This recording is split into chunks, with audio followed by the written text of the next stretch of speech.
Artlist.io.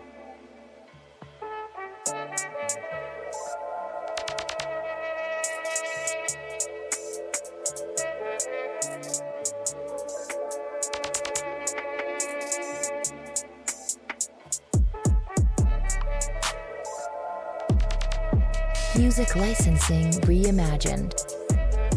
Where it's not going to be able, it's only a section is going to be can have access to it.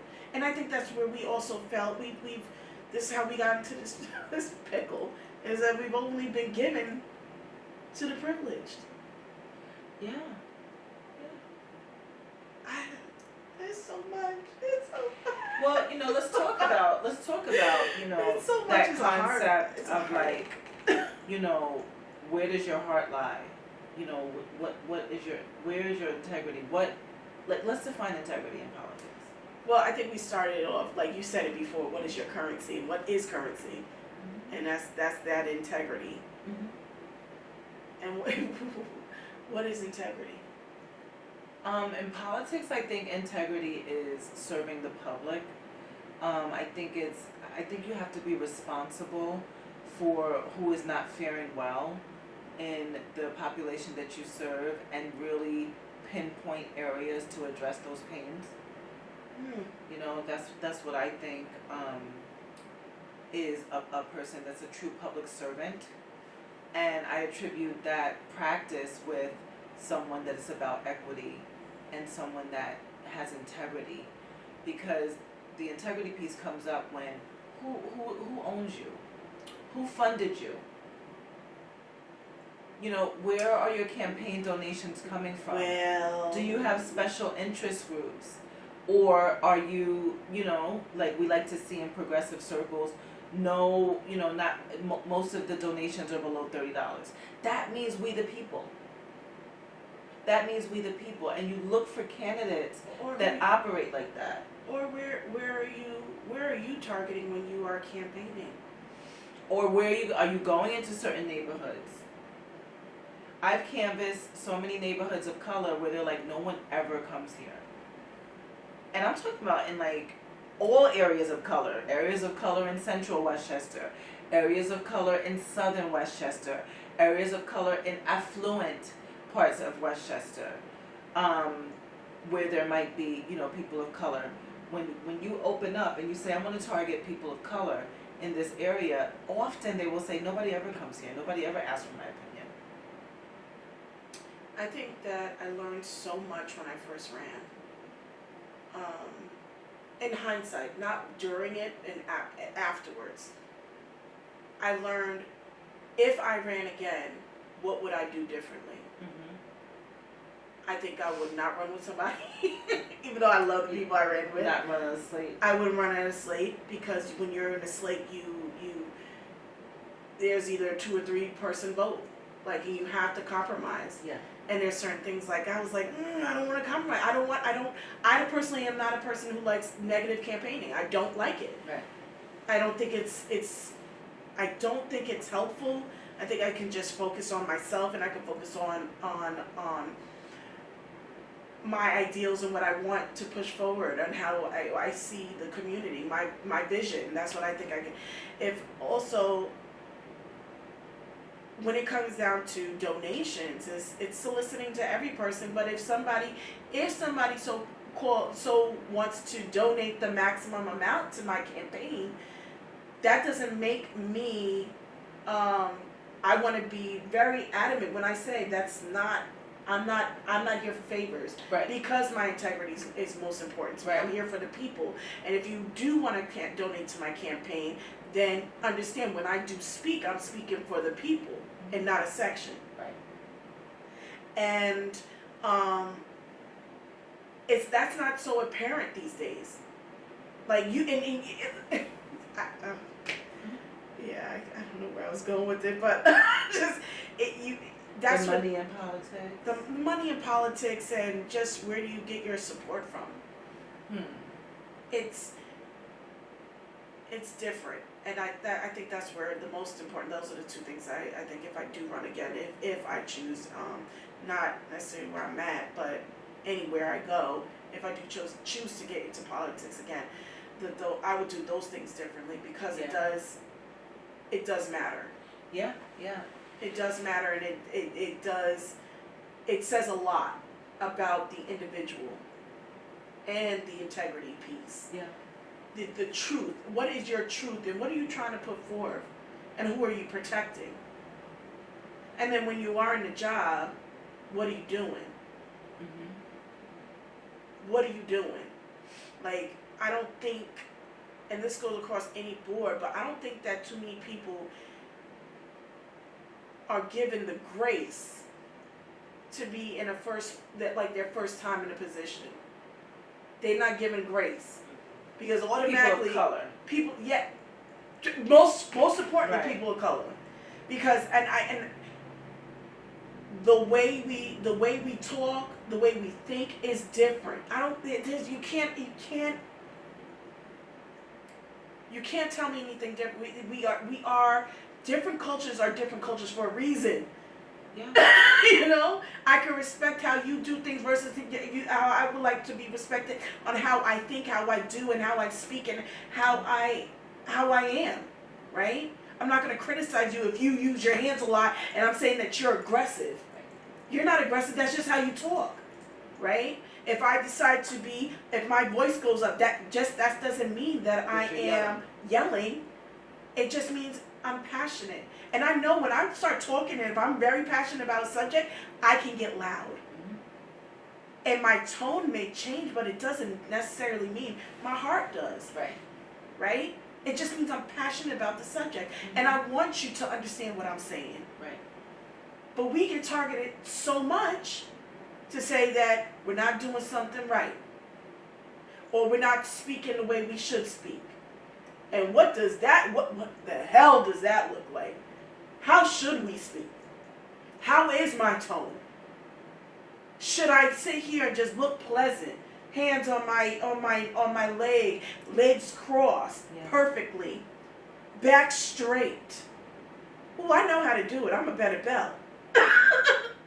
Like I can look the part, but that's not. What does that have to do anything with me advocating for my communities or trying to do the work? I don't know. Very little. Off the subject. No. It has very little to do with it. I think we associate that with the respectability politics. You have to show up a certain way, dress a certain way, have a certain demeanor. I mean, certainly living in the suburbs. But my grandmother, she was a Harlem sophisticate. And coming out of the city, there were airs that were put on. To show your status in society. And, when she came from Harlem into Westchester, nobody was going to out-bougie her. Love it. She hung with the best of them. Love it. You ain't about to out-bougie me. You're not going to out-bougie me. First of all, that's going to be my little slogan. Matter of fact, that should be our slogan for this. You're not going to out-bougie me, okay? Where you come from. You ain't gonna out bougie me. You're just like, you ain't gonna out ghetto me. Right. You're not gonna out ghetto me either. Now you might embarrass yourself. But you ain't gonna out bougie or out ghetto. You're not gonna out bougie. I'm not gonna be out of my element. Right. I'm not gonna be out of my element. Just because you say this is what I should be. Right.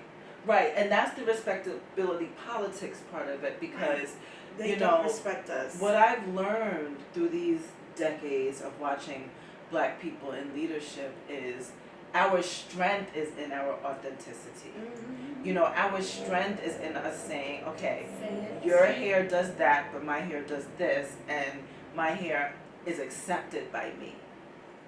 Your body does this, my body does that, and my body is accepted by me. Right. And it doesn't lessen you, and it doesn't lessen me. That's when you throw off the respectability politics. Right. Because the way I present myself, I am allowed to do that. Right. I am allowed, not too long ago, I would talk to someone in the political arena, and I would say, listen, I'm going for a job. Should I braid my hair? And the advice at the time was no. Mm-hmm. Because that's so-and-so and such, and they're conservative. Thank goodness I did not listen to that person.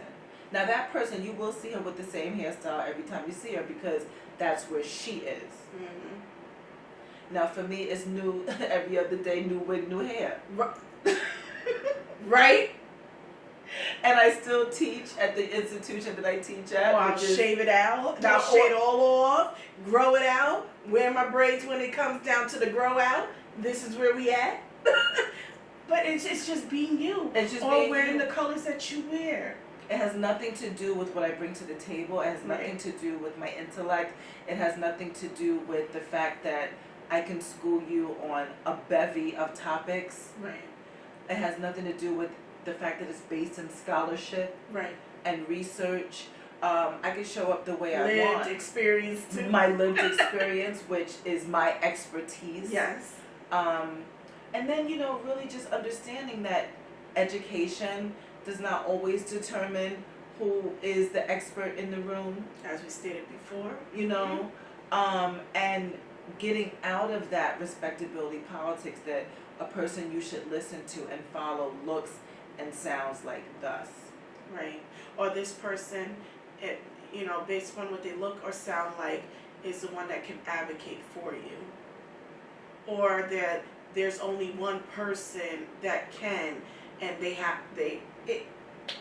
look a certain way. And they talk a certain way, and they have a certain demeanor. And, kudos, because there's a lot of people that do have that demeanor naturally. And that's fine. And that's fine. We need them to show up in that way. Right. But for those of us that maybe are more bombastic or passionate or, I like to say the term running around with my hair on fire. You need to know about this, you need to know about that. For those of us that are like that, we need them too. There's space for everybody. Mm-hmm. And there's space for every type of voice. Mm-hmm. Every type of voice there's space for. Because, you're gonna need the tree huggers. Yes. You're gonna need the tree huggers. There's science behind that, by the way. There is. Mm-hmm. And you're gonna need the people who are like, I'm gonna check you. I'm gonna check you at every moment. And then you're gonna need the quiet ones. You're gonna need the ones who want to bring everybody together. We need each other. We need each other. In our diversity. So when I'm going, I don't know if we're closing up or if we're just gonna keep going. Yeah, I think we're But I don't even know when we started. But if we're thinking about how I see people, when I want to see somebody who represents me, who's representing us, I don't just look at myself, I look at us. And I see I want a person whose actions actually match up with their words. Right, okay. Yeah. I don't need rhetoric. I don't need words. I don't need speeches. I don't need nothing. I need somebody whose actions matches up with their words. Yeah, what do we call that? But actually, and so... I'm so hot. Are you? Yeah. You're going to turn on the AC again? Or get some water or something. Yeah, I can get some water. Yeah. I can get some water. You want me to put ice in it this time? Yes. Talk to the people while I'm gone. Okay, people. Go ahead. Just talk about what you want to, what you see in terms of, how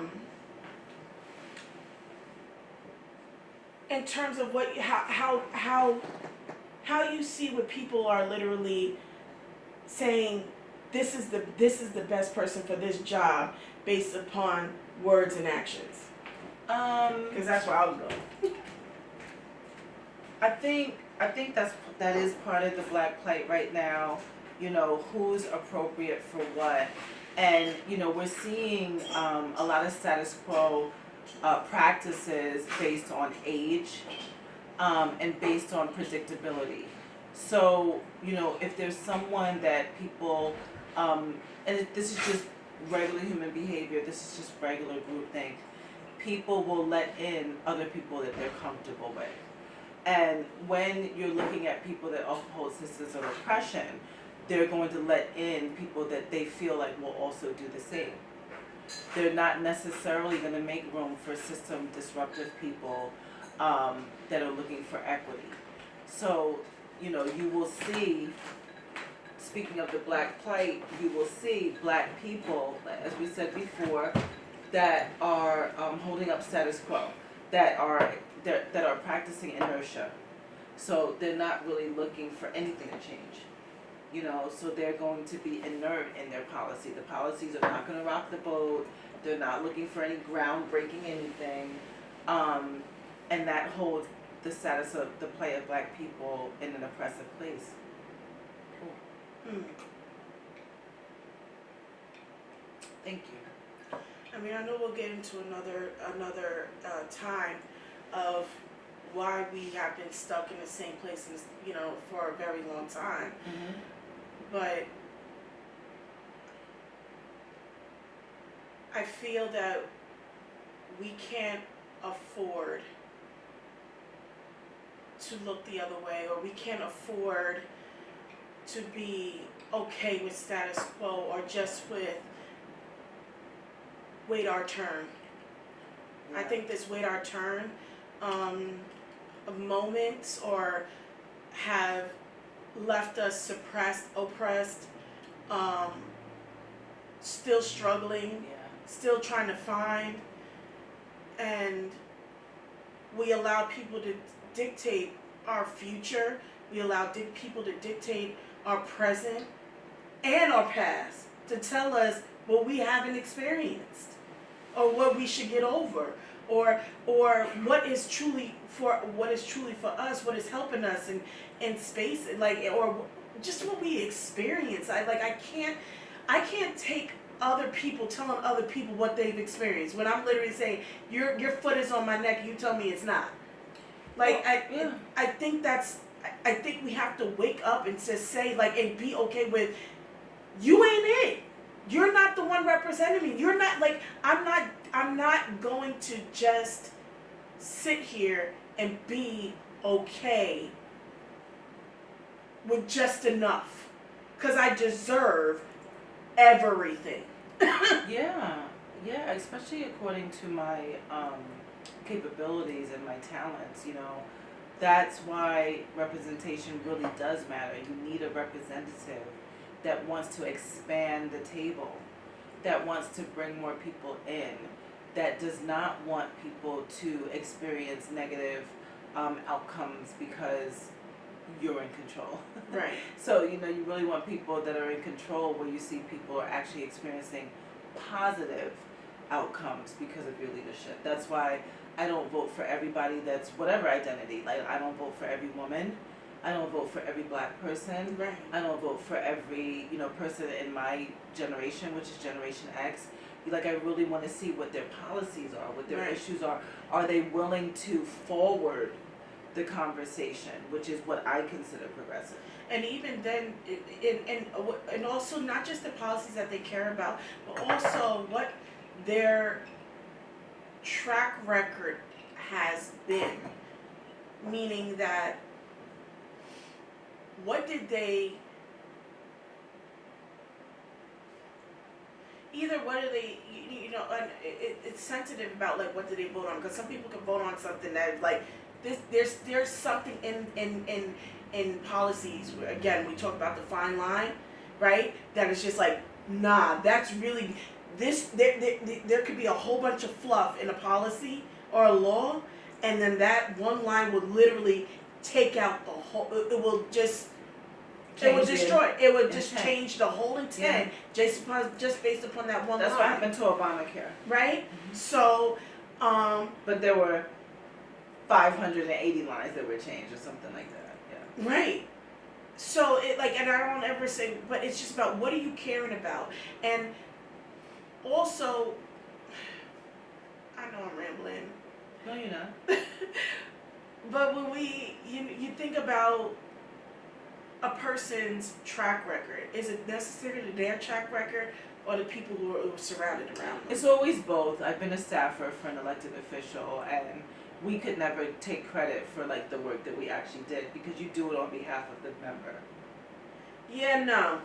So it's always, you know, like, there's always staff that's working really hard behind the scenes that have fashioned or messaging in the voice of the Right, the and member. I guess they're supposed to be caring about that topic too. Yeah, I mean, it's hard to work for somebody where you don't align with them politically.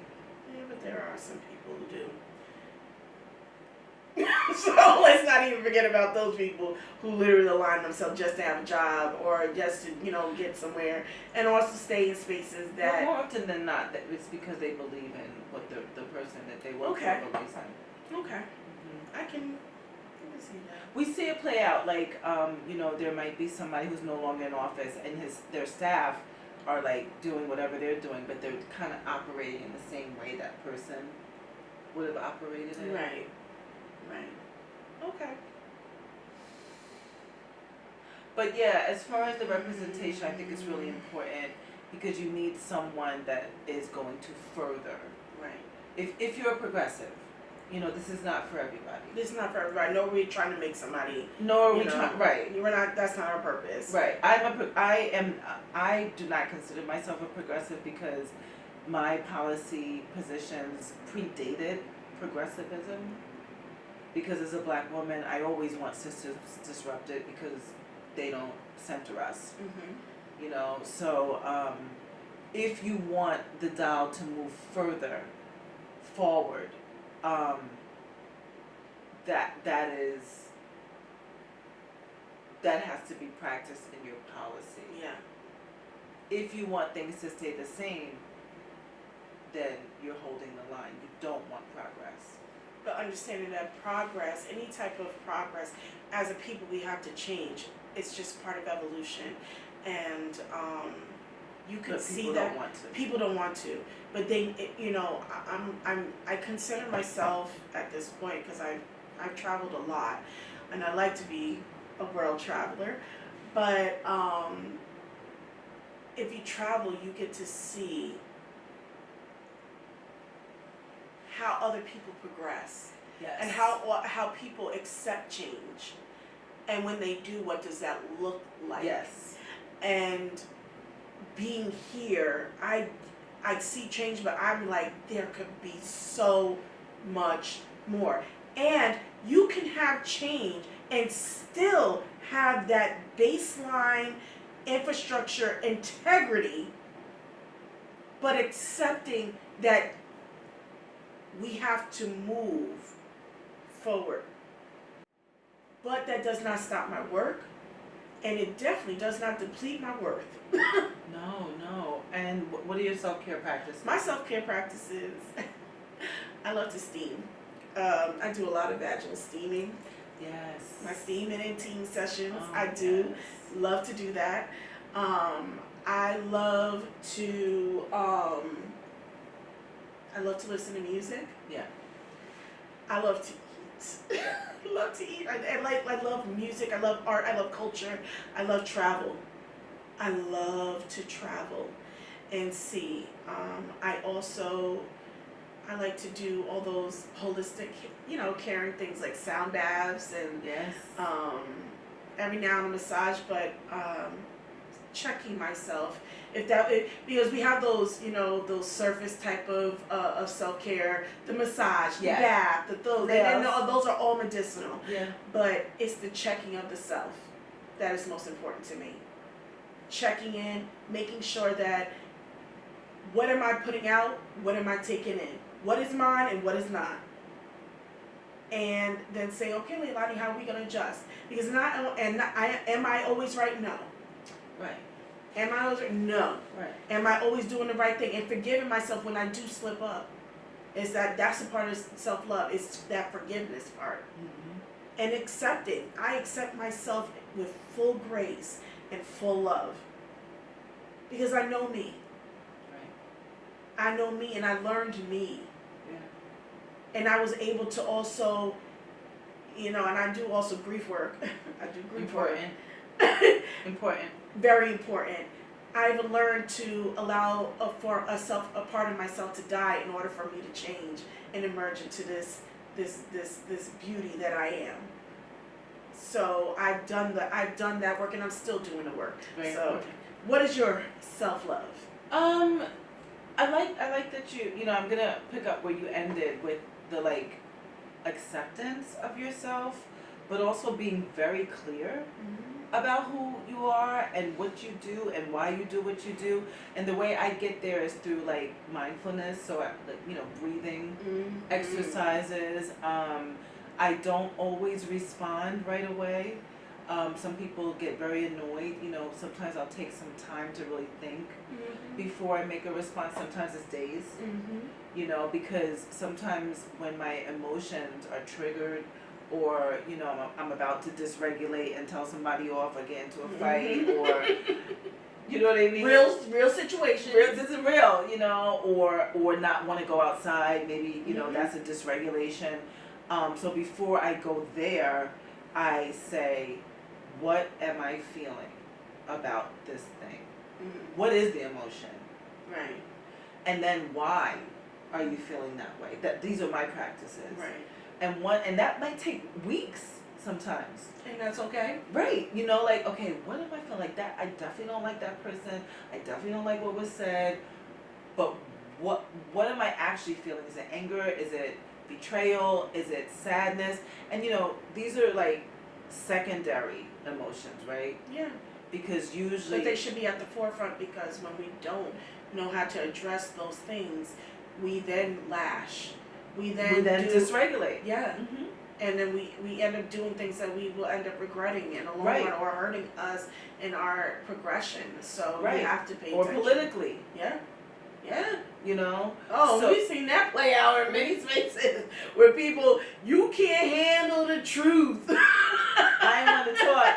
It's another phenomenon with Donald Trump. It's like, so he can do nothing wrong, like not a damn thing. So, but we know that doesn't apply to us, and also, when you look at occurrences of high blood pressure, diabetes, inflammation.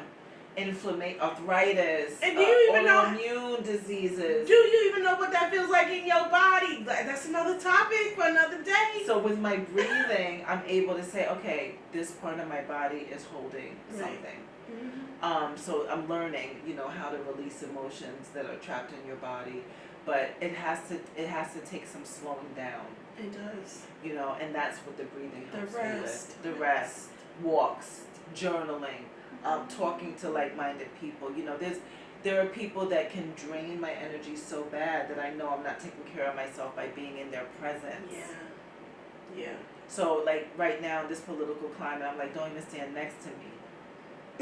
Because you're draining me, boo. Because I can feel your energy from 3 planets away. Yes. Let's drop a lyric. Let's drop a line or two. I could feel your energy. Don't kill my vibe. Don't, bitch, don't kill my vibe. Don't kill my vibe. Because I am on another planet and you are sitting here lowering it. Right. That's all self-care, Yes. And it does apply in these political streets. Yup, and if you have to replay that song in your head to remind, do not play with me. Do not play with me. Okay, my body's feel here. Your energy from 3 planets away. My energy's right here. You're down here, and that's not where I vibe. You stay on that basic Betty vibe, a level, and I'm gonna be up here. Okay. I can't mess with basic Bettys. Okay, I can't do it. And we know who those basic Bettys are. Let's us not call them out. And then just being in company with you. Being in company with people who I know there's love, there is exploration, there's curiosity about what we can create together. Yes. And all that we can be, and all that we should be, and all that we are already. Yeah. Ashe. So, Ashe. I don't know, I got like a little sip left. Mine is gone, but I have water. Water. Thank you.